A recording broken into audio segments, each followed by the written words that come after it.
शब्द गुरु और 11वां द्वार क्या एक ही है? वैसे तो मैंने बहुत बार क्लियर किया है इसको कि शब्द गुरु क्या है और 11वां द्वार क्या है, मैंने सब समझा रखा है। फिर भी क्लियर कर लो एक बार। जहां 10 द्वार की बात आती है, चाहे 10 द्वार कह लो चाहे उसको काया कह लो, एक ही बात है, काया के ही द्वार है। 10 द्वारे का पिंजड़ा तामे बोले पौन, रही भी को अचरज है उड़ा सो अचरज कौन। तो 10 द्वार बोल दो चाहे बोल दो उसको काया, चाहे बोल दो पिंजड़ा, एक ही बात है। अब पिंजड़े में जो है वो है जीव, तोता, जो इन 9 द्वारों या 10 द्वारों से निकलेगा। अब ये तोता समाएगा कहां? जहां ये समाएगा वही है 11वां द्वार। और कहां समाना है? सुरत समाए शब्द में, वाक को काल ना खाए। तो शब्द ही 11वां द्वार है, आत्म स्वरूप ही 11वां द्वार है, जिसको बोला शब्द बिना सुरत आंधरी। और कहो कहां को जाए, द्वार ना पावे शब्द का, फिर भटका खाए। द्वार ना पावे शब्द का बोल दो, चाहे शब्द गुरु का दीदार बोल दो, चाहे शब्द गुरु का बोध बोल दो, एक ही बात है। गुरु ग्रंथ साहब में बोला गया 9 दरवाजे प्रगट कीते 10वां गुप्त रखाया। ये 10 द्वार जो हैं ये सब काया का खेल है। ये 9 दरवाजे प्रगट कीते यानी इस काया के 9 दरवाजे तो प्रगट कर दिए, प्रगट ही रखे। पैदा जब से हुआ और जब तक अंत नहीं होता ये खुले ही रहते हैं 9 द्वारे। और जो 10वां है वो गुप्त कर दिया, 10वां गुप्त रखाया। अब कई लोग कहते हैं 10वां द्वार ज्ञान बताया गया है। ज्ञान नहीं है भैया, 10वां द्वार ज्ञान नहीं है, उसको गुप्त किया गया है। क्या ज्ञान को गुप्त किया गया है? पहले तुम्हारे पास था, बाद में गुप्त हो गया? ऐसा नहीं है। ज्ञान तो गुरु देता है, ज्ञान गुरु देता है। 9 दरवाजे प्रकट कीते 10वां गुप्त रखाया, यानी वो 10वां द्वार पहले खुला हुआ था, फिर उसको बंद कर दिया जाता है, गुप्त कर दिया जाता है, और उसमें तोता डाल दिया जाता है। तोता काया के अंदर है, जिसको सारी दुनिया भगवान मानती है कि काया में है भगवान। ये सारे योगी इसी तोते को परमात्मा मानते हैं। अब कई कहते हैं कि तोता दिल में है, और बाणियां दिखाते हैं हृदय में सिमरण करो, हृदय में है, हृदय में है, परमात्मा हृदय में है। अब वो तोता है, जीव है वो। कई कहते हैं कि तोता नाभि में है, कई कहते हैं तोता कंठ में है, कई कहते हैं तोता त्रिकुटी में है। इनको ये नहीं पता कि ये तोता पूरे शरीर में ट्रेवल करता है। ये पूरे शरीर में चेतना ट्रेवल करती है। जागृत अवस्था में आंखों में रहती है, स्वप्न में कंठ में आती है, सुषुप्ति में हृदय में आती है, तुरिया में नाभि और तुरियातीत में ब्रह्मरंध्र के नीचे आती है। पांचों अवस्थाएं देहिक अवस्थाएं हैं, इसमें से एक भी सत्य नहीं है। और जिसको जैसा गुरु मिला वो उसी अवस्था को पकड़ के बैठ जाता है। कोई जागृत अवस्था को मान लेता है तो वो आंखों में कहता है अंजन माह निरंजन रहिए, वो आंखों में मान के बैठ जाता है। तो ये सब घोर अज्ञान है। 9 दरवाजे प्रगट कीते 10वां गुप्त रखाया, गुरु द्वारे लाई पावनी, इकना 10वां द्वार दिखाया। जब गुरु मिलता है तो गुरु द्वारे लाई पावनी, यानी तुम्हारे भाव वो गुरुद्वारे से जोड़ देता है। कौन सा गुरुद्वारा? ये मैनमेड गुरुद्वारे नहीं जो आज इंसानों ने बनाए हैं और बनाते ही जा रहे हैं। गुरुद्वारा वो है जिसको कोई बना ही नहीं सकता, वो है गुरु का द्वार। और गुरु का द्वार ही 11वां द्वार है। गुरु द्वारे लाई पावनी, इकना 10वां द्वार। इकना 10वां क्या होता है? इकना 10वां यानी एकादश खिड़की बनी, जाने संत सुजान। इकना 10वां द्वार दिखाया, यानी ज्ञान रूप में मुझे वो 11वां द्वार यानी मुझे शब्द का भेद बता दिया अब मैंने 9 द्वार से नहीं निकलना है, 10वें द्वार से निकल के 11वें द्वार में समा जाना है। 9 द्वार से तो नहीं निकलना, ये तो डेफिनेटली ये अटल सत्य है कि 9 द्वारों से नहीं जाना है। 9 द्वारे संसार सब, 10वें योगी साध, 10वें से योगी जाता है। अब योगी 2 प्रकार के होते हैं, एक हठ योगी, एक सहज योगी। हठ योगी में जितने भी प्राण योगी हैं, जितने भी राज योगी हैं, ये सब आ जाते हैं। और सहज योगी वो होता है जो अपनी सहज अवस्था से 11वें द्वार में समा जाता है, सुरत को स्थिर करके। धुन में ध्यान, ध्यान में जाना, गुरुमुख अगत कहानी। धुन में जो ध्यान रखता है वही उस धुन में समाता है, वही अखंड नाद है। तो 11वां द्वार शब्द गुरु है, इसी को बोला है परमात्मा। इसी द्वार का संकेत दिया जाता है कि इसी द्वार में जाओगे, इसमें समाओगे तो काल नहीं खाएगा। सुरत समाए शब्द में, रवा को काल ना खाए। सुरत समाए सतलोक में नहीं बोला, सुरत समाए किसी और लोक में नहीं बोला, शब्द में, क्योंकि शब्द ही 11वां द्वार है। इसीलिए बोला गया गुरु ग्रंथ साहब में भी, जो प्रभु को मिलबो चाहे तो खोज शब्द में ले। अब खोज शब्द में ले तो बोल दिया, लेकिन शब्द क्या है? शब्द तो बहुत सारे हैं, गुरु ग्रंथ साहब में भी बहुत सारे हैं, वेदों में पुराणों में बहुत सारे हैं, बीजक में बहुत सारे शब्द हैं। किसमें खोजे? कौन से शब्द में खोजे? तो निवेड़ा कबीर साहब ने किया कि ये तो अक्षर हैं, इन अक्षरों को जोड़ जोड़ के तुमने शब्द बना लिए। ये 52 अक्षरों का खेल है सारा, सारे ग्रंथ, सारे मंत्र। इसीलिए गुरु ग्रंथ साहब में कबीर साहब ने बोला, 52 अक्षर जोरे आन और सक्या ना अक्षर एक पहचान। सत का शब्द कबीरा कहे और पंडित होए सो अनपढ़ रहे। 52 अक्षर जोड़ जोड़ के शब्द बना लिए। अब उन शब्द को जप जप के सोच रहा है परमात्मा मिल जाएगा, कभी नहीं मिलेगा। 52 अक्षर लोक तरह सब कुछ इन्हीं माही, ये आखर खिल जाएंगे वो आखर इनमें नहीं। ये खिर जाएंगे, खत्म हो जाएंगे, लेकिन वो अक्षर इसमें नहीं है, क्योंकि वो अक्षर 52 अक्षर नहीं है, वो आदि अक्षर है। 52 अक्षर जी बधारा, आदि अक्षर जीभ्या से न्यारा, वाही को सत सिमरण कहिए, सिमर सिमर नर उतरो पारा। वो सत सिमरण है, सच्चा नाम है, जिसको सचखंड कहते हैं। कहां समाओगे? कहां जाना चाहते हैं? सचखंड में। सचखंड का क्या मतलब होता है? सच प्लस अखंड इज इक्वल टू सचखंड।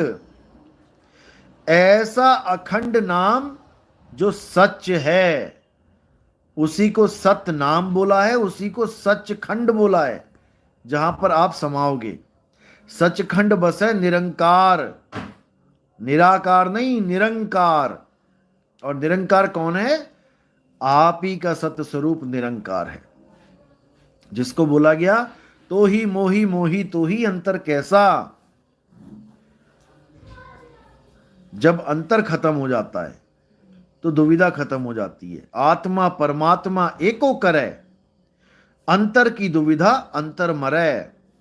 गुरु का काम होता है तुम्हारी अंतर, जो तुम अलग मान बैठे हो किसी परमात्मा को, उसको खत्म कर देना, उस अंतर को खत्म कर देना और 2 से 1 कर देना। आत्मा परमात्मा अभी अज्ञान दृष्टि में 2 हैं। आत्मा परमात्मा एको करे, वो 1 कर देगा दोनों को। ऐसी विधि बताएगा कि 2 रहने नहीं देगा। आत्मा परमात्मा एको करे, अंतर की दुविधा अंतर मरे। जिसको बोला अब तो जाए चढ़े सिंहासन, मिले हैं सारंग पानी, और राम कबीरा एक भय हैं। राम और कबीरा 2 नहीं रहे। जब राम और कबीरा 2 नहीं रहे तो भैया तुम 2 कैसे रहोगे?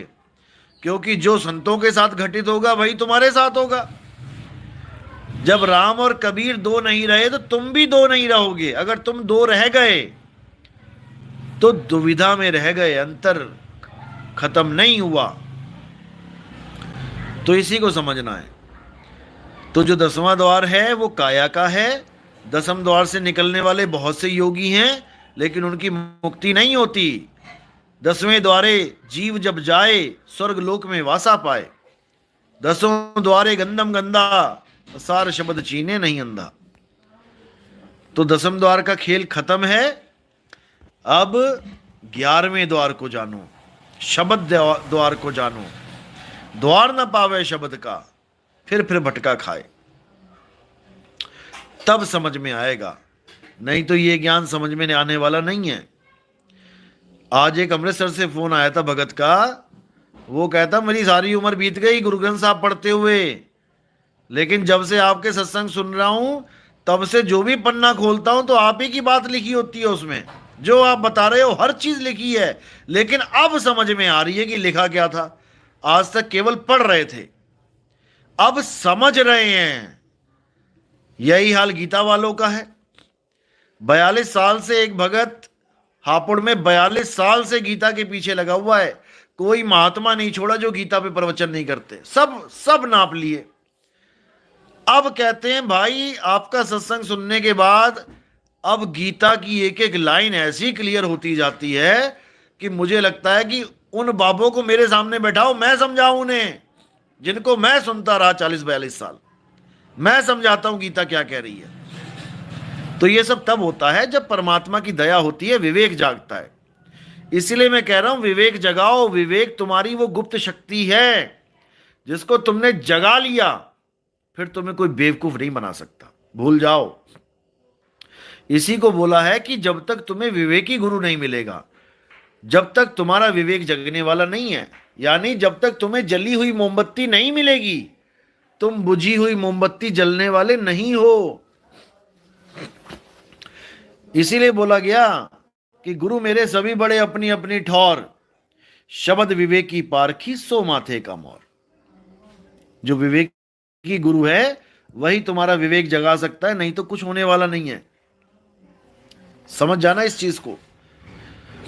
इसीलिए गुरु की महिमा गाई है। कोई मत्थे टेकने के लिए नहीं गुरु आते हैं कि मत्थे टेकने और टिकवाने आते हैं। यहां पे गुरु आते हैं अपना ज्ञान देने, अपना शब्द का भेद बताने, क्योंकि उनका स्वरूप शब्द ही है।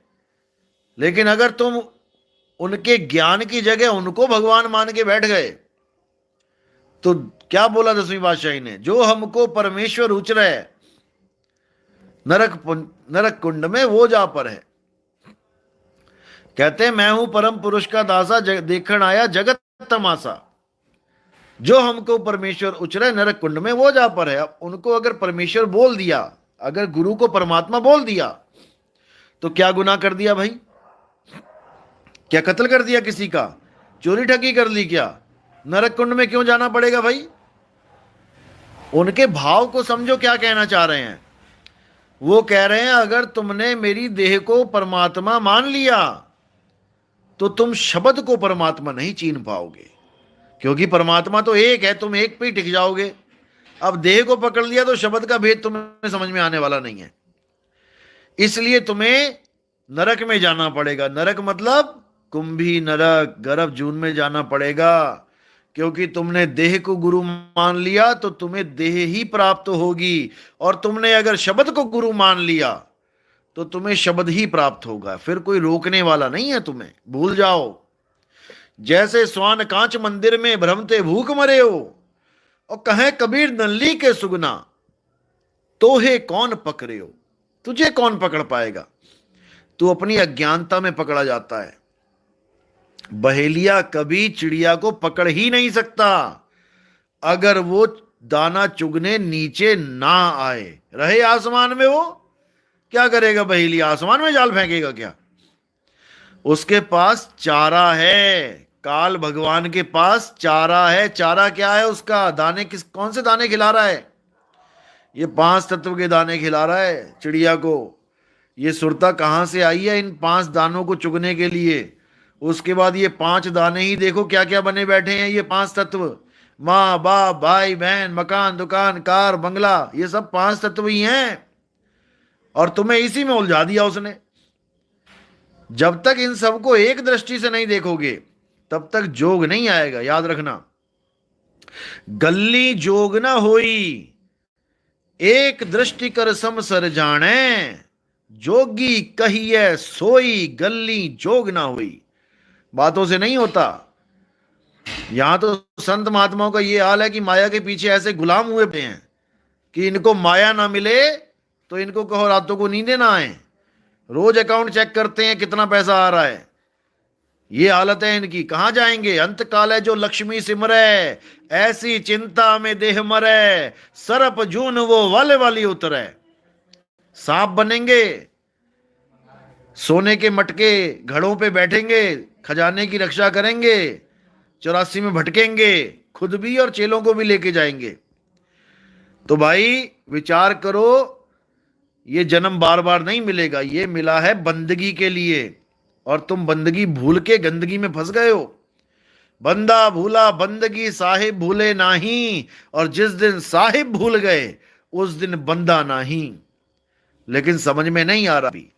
जब वो काल भगवान आ जाएगा ना सामने दांत फाड़ के, तब तुम्हें समझ में आएगा कि परमात्मा क्या चीज है। अभी तो बस ऐसे ही चल रहा है, टाइम पास हो रहा है। उसके बाद टाइम पास करने के लिए मिलेगा नहीं, अरदासें करते फिरोगे फिर। तो उम्मीद है सवाल समझ में आ गया हो। और भी कोई सवाल हैगा अगर आपका तो पूछ लो, और अपने व्हाट्सएप पे भी मैसेज कर सकते हैं, उसको भी सत्संग में शामिल कर लिया जाएगा। चलो, अब आगे का सफर करना है। अब मिलते हैं हिमाचल में। बोले सतगुरु बंदी छोड़ सतगुरु सत्य कबीर साहिब की सदा ही जय हो। साहिब बंद की सतनाम। चलो।